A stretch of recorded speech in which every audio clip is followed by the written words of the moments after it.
Okay, so we've dealt with why focusing on legal skills is important for any young lawyer who is serious about developing an effective legal career.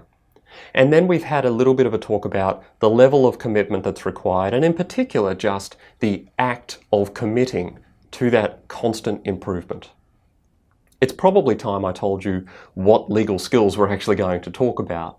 So over the next little while, what we're going to do is we're going to deal with 4 main areas of legal skills. We are going to wrap it up with a few extra sections at the end, but the 4 main areas of legal skills, in my mind, can be lumped into big picture categories. The first is personal professional growth. These are the things that would help you really irrespective of what career you are in. So they're not necessarily legal centric, but they are things that are going to help you deliver faster results, more results, improve your productivity, stop getting distracted by things, and generally approach your legal practice in a way that's going to be more efficient and more satisfying.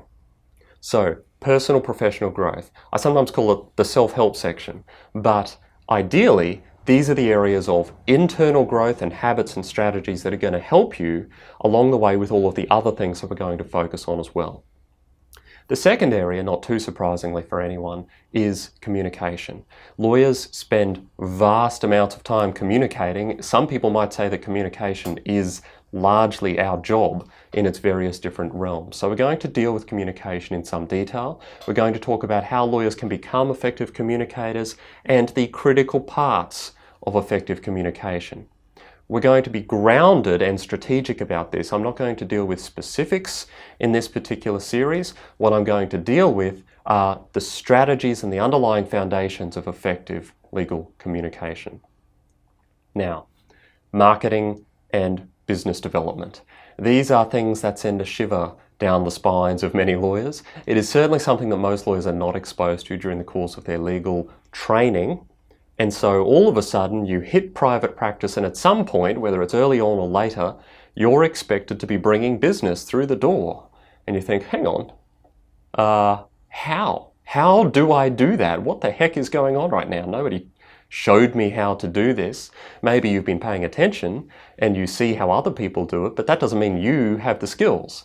So what I will be encouraging you to do is start developing that habit of identifying opportunities and of thinking in terms of relationship development from very early on in your career. Even if right now you have no marketing burden in your firm, I want to encourage you to be thinking about that from the very early days, because the more you can become comfortable with that process and find your sweet spot, the better and more effective you're going to be at developing relationships that are going to be profitable for your firm and satisfying to your clients over the long term. So, marketing and business development. And the fourth and final section of legal skills that we're going to be focusing on here is the business of law, or business acumen. Most young lawyers do not have a good comprehension around how law firms actually make money.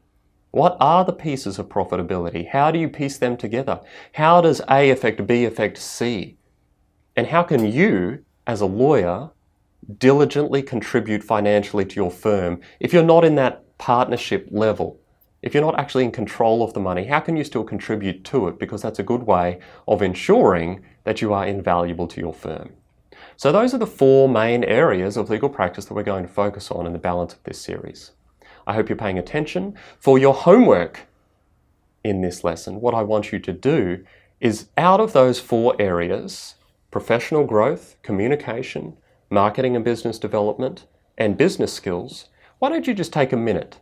If you have a journal or a diary or a piece of paper or a phone, jot down some skills inside those areas, just intuitively that come to you as I mention them, and think, well, actually that's right, I don't know how to do X, or actually I think I'm okay at Y and I have a good understanding of this. Jot down where your strengths and your weaknesses are in these areas. It's going to help you when the time comes to decide where you're going to put your attention later on.